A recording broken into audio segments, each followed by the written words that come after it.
At the University of Arkansas, the Cooperative Extension office calls it media-fueled hysteria. A tall, hooded, deep purple flower called Monkshood, they say, is safe to brush against, and even a small accidental taste of the leaf is not going to be fatal. Clinical toxicologists disagree, at least at the edges. The compound inside that same plant, aconitine, can kill an adult human at a dose of roughly 2 milligrams, smaller than a single grain of rice, and laboratory studies confirm it can pass through skin that is fully intact, no swallowing required.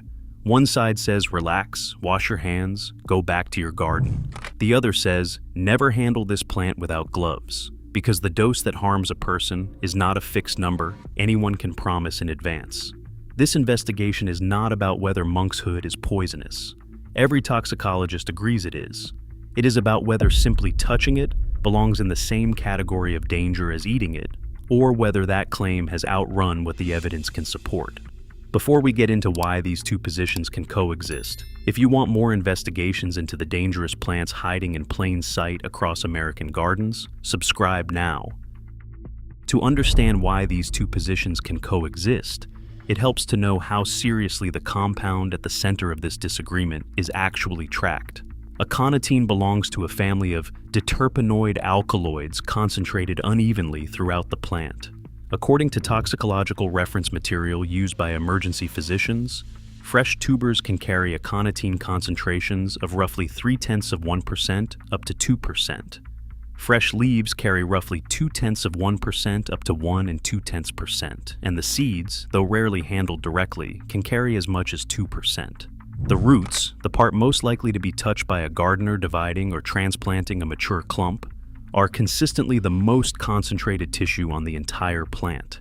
In the United States, exposure to this plant is monitored, at least in aggregate, through the National Poison Data System, the near real-time surveillance network maintained by America's poison centers and fed by dozens of regional poison control centers across the country. Reference sources describing this system note that aconitine poisoning is rare in North America, a fact repeated almost identically across clinical toxicology summaries and poison center literature. That rarity is precisely why the plant occupies such an unusual place in the public imagination. It is rare enough that most people, including many extension agents, have never personally encountered a serious case, and common enough as an ornamental that it continues to be sold, seed packet by seed packet, division by division, at garden centers and plant sales across the colder regions of the country where it thrives. This is the edge where the dose rule becomes fragile. Monkshood is not a wild plant lurking at the margins of a hiking trail, encountered rarely and by accident. It is a deliberately chosen, actively cultivated garden perennial, prized for its dramatic violet spires and its tolerance of shade, propagated and divided by hand by home gardeners who, in the overwhelming majority of cases, receive no formal warning beyond a small print label, if that. The same reference material that describes the plant's toxicity also describes it as one of the more commonly grown ornamentals within its genus in North American gardens, alongside related native species such as western monkshood, found in mountainous regions of the western United States, and mountain monkshood, found across parts of Alaska and the northern Rockies. The rule that the dose makes the poison depends on people knowing, in advance, roughly what dose they are risking. For a plant handled casually by home gardeners with bare hands during routine yard work, that knowledge is almost never present at the moment of contact. It is worth being precise about where this plant actually grows, because the danger in this story is not confined to a single imported ornamental. Most of the monkshood sold in American nurseries traces back to Aconitum napellus, native to the cooler mountain regions of Western and Central Europe, brought over and cultivated for its striking violet spires long before modern safety labeling existed. But North America has its own native members of the same genus, growing wild and largely unremarked upon in exactly the kind of terrain where hikers, foragers, and property owners might brush past them without a second thought. Reference material used by emergency physicians lists western monkshood among the wild species most likely to be encountered in the mountainous backcountry of the western United States. The plant is not a rare import, handled only by specialist gardeners. It exists both cultivated and wild, on 2 continents and across a wide range of American terrain, which is part of why the extension offices treat it as a routine, manageable presence rather than an emergency. This is also where the Extension Service position and the toxicology literature position, despite sounding contradictory, are actually describing 2 different halves of the same system. The Extension Office is speaking from aggregate outcomes. Across the enormous number of casual, low-concentration, brief contacts that happen every gardening season, serious harm is genuinely uncommon, which is a defensible, evidence-grounded thing to say. The toxicology literature is speaking from the tail end of that same distribution, the outcomes that are rare specifically because most exposures fall well short of a dangerous dose, but that do not disappear from the record simply because they are statistically unusual. The first sign that this tail end is not purely theoretical came from a garden thousands of miles from any American extension office, in a case that would eventually reach a coroner's inquest. The first documented case sits comfortably inside the reassuring half of the story. In a series of Monkshood poisoning cases collected by European toxicologists and published in a peer-reviewed medical journal, one of the patients was a 2-year-old boy who had what physicians recorded as cutaneous exposure to aconite. He was examined, monitored, and found to have only a few red spots around his mouth. No cardiac symptoms, no hospitalization beyond observation. On its own, this case supports the extension office position almost perfectly. Skin contact happened. Nothing serious followed. The second piece of evidence sits in a more ambiguous middle ground. Clinical toxicology review literature, including a widely cited paper on aconite poisoning published in the journal Clinical Toxicology, and reference material compiled for emergency physicians under what is known as the Poison Management Manual. Both list dermal absorption as a recognized, if secondary, route of exposure for aconitine, distinct from the far more common route of ingestion. This is not a fringe claim. It sits inside the mainstream clinical literature, cited alongside case reports of poisoning through herbal tea, mistaken identity in home-cooked meals, and intentional ingestion. The dermal route is treated as real, simply less frequent and, in nearly every documented case, less severe than ingestion. The third piece of evidence is where the pattern stops being reassuring. In September of 2014, a gardener named Nathan Greenway, working on a property in the United Kingdom, died of multiple organ failure following exposure to monkshood growing where he worked. According to an inquest report released in June of the following year, Greenway had, by his own account, and to the knowledge of everyone involved, brushed past a large quantity of monkshood in the days before his death. He had not, as far as anyone could establish, deliberately handled, cut, or processed any part of the plant. No gloves were removed in haste. No root was pulled by hand. The official account describes incidental passing contact, the exact category of exposure that the Arkansas Extension Office and sources like it describe as essentially harmless. A fourth reference point, though it involves ingestion rather than skin contact, sharpens the contrast further. Forensic toxicologists in Newfoundland, Canada, documented the death of a 25-year-old man who ate wildflowers, later identified as Monkshood, during an afternoon walk with friends.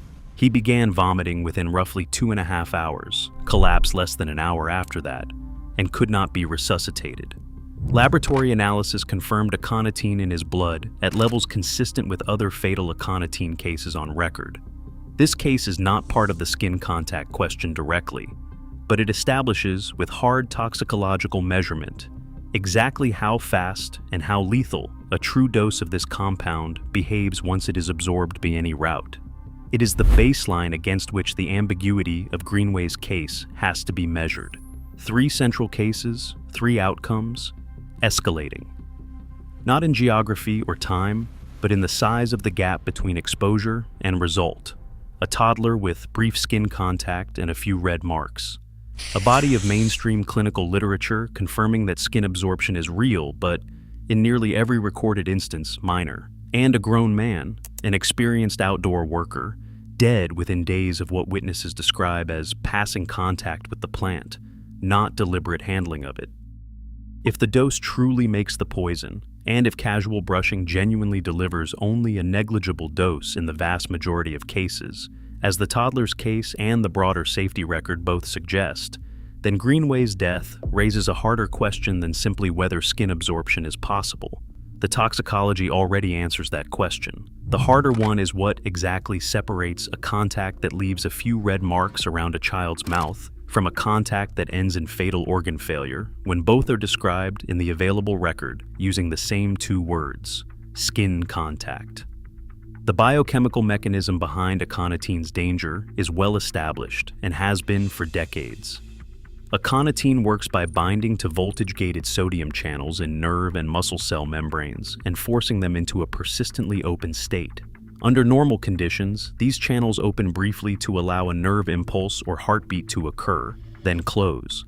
Aconitine essentially jams them open, producing a cascade that begins with tingling and numbness in the fingers and toes, progresses to nausea and a burning sensation in the mouth and throat, and in severe cases produces cardiac arrhythmias that are notoriously resistant to standard treatments such as electrical cardioversion, because the malfunction originates in the channels themselves rather than in the heart's electrical signal. This mechanism explains why aconitine poisoning, however it enters the body, is so difficult to reverse once it has progressed.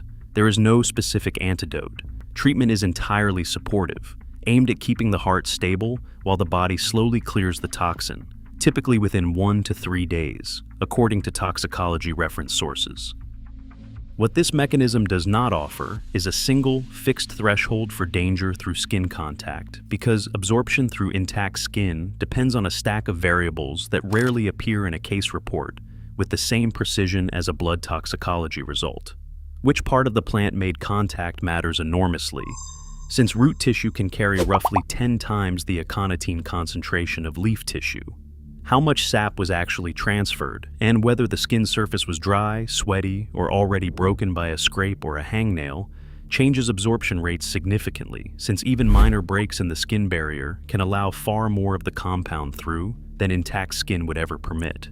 How long the contact lasted, whether the area was later covered, rubbed, or exposed to heat, and even individual differences in skin thickness and circulation all shift the amount that ultimately reaches the bloodstream. None of these variables are typically recorded in the moment they matter, because at the moment of contact, nobody involved usually knows they are dealing with Monkshood at all. This is where the rule from the opening of this investigation stops being a comforting certainty and starts looking more like a moving target. The dose makes the poison is true in the strict pharmacological sense, but dose for this specific route of exposure is not a number printed on a label or calculated in advance. It is an invisible sum of plant part, sap volume, skin condition, and contact duration, all of which can vary by an order of magnitude between two people who would both, if asked, describe their exposure using the identical phrase, "I brushed against it." This mechanism gives a real, evidence-based explanation for why the toddler in the earlier case walked away with a few red marks, while a grown man working outdoors, described as having only brushed past the plant, did not survive his exposure. It does not, however, resolve the specific uncertainty at the center of Greenway's case. The inquest record states that he had not, to anyone's knowledge, handled the plant directly, but to anyone's knowledge is doing a great deal of work in that sentence. Nobody was watching him continuously in the days before his symptoms began. The mechanism explains how a low-level, incidental contact could theoretically deliver enough aconitine to kill if the sap transfer, skin condition, and duration happen to align in the worst possible combination. It cannot confirm that this is actually what happened, as opposed to a longer, more direct handling of the plant that simply went unwitnessed and unreported. Two explanations remain on the table, and they draw from very different shelves of evidence. One fills chapters of clinical toxicology textbooks built on measured dose-response curves. The other fills a single paragraph of an inquest transcript built on what a handful of witnesses happened to see. The first, cleaner explanation is straightforward dose-response toxicology, the same framework used across all of pharmacology and clinical medicine. Severity scales with concentration multiplied by contact duration multiplied by skin condition. Under this explanation, the vast majority of casual garden contact with Monkshood genuinely is close to harmless, exactly as extension services describe, because sap volume in a brief brush against foliage is simply too small and intact healthy skin too effective a barrier to deliver a meaningful dose in the overwhelming majority of encounters. Severe or fatal skin contact-only cases under this reading are real but exceptionally rare outliers sitting at the extreme tail of a distribution that is, for almost everyone, quite safe. This explanation is supported by the sheer rarity of aconitine poisoning across North American Poison Center data and by the toddler's case, where genuine skin contact produced only minor symptoms. The second, muddier explanation involves human variability and the limits of witness reporting rather than any flaw in the dose-response model itself. Some individuals may have skin that is more permeable due to microscopic breaks, dermatitis, or simple individual variation in barrier function, none of which would be visible or reportable after the fact. People also touch their faces, eyes, and mouths without noticing, transferring sap from hands to more absorptive tissue in a way that would never appear in an inquest transcript built entirely from what witnesses consciously observed. And in cases like Greenway's, the phrase "to anyone's knowledge" does not mean to a certainty. It means no one happened to see anything more. A private, unwitnessed moment of more direct contact, whether pulling a stem aside, steadying himself against the plant, or brushing sap onto his hands and later his face, would leave exactly the same public record as pure incidental brushing, because the record is built from what people saw, not from what actually occurred. There is a third, smaller factor that belongs to the muddier side of this ledger without fully belonging to either explanation on its own: environment at the moment of contact.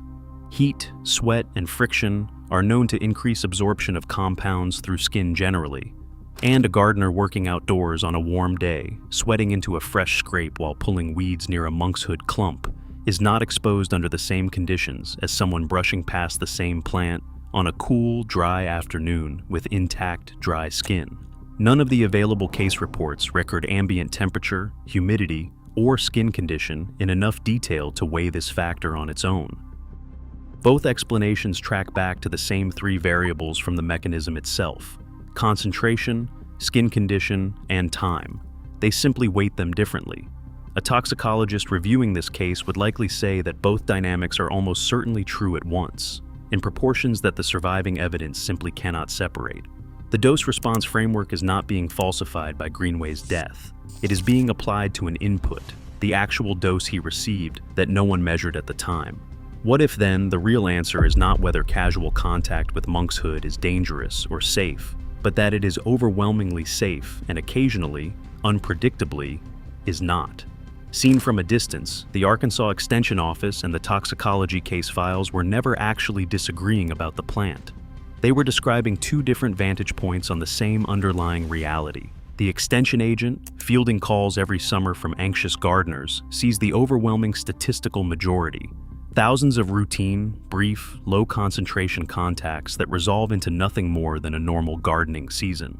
The clinical toxicologist, publishing case reports in specialist journals, sees only the far end of that same curve. The rare outcomes that are rare precisely because most exposures never come close to a dangerous dose, but that remain real, documented, and occasionally fatal for the small number of people who land, through some invisible combination of circumstance, near the wrong end of it. Return, for a moment, to the two positions this investigation opened with. One says, wash your hands and go back to your garden.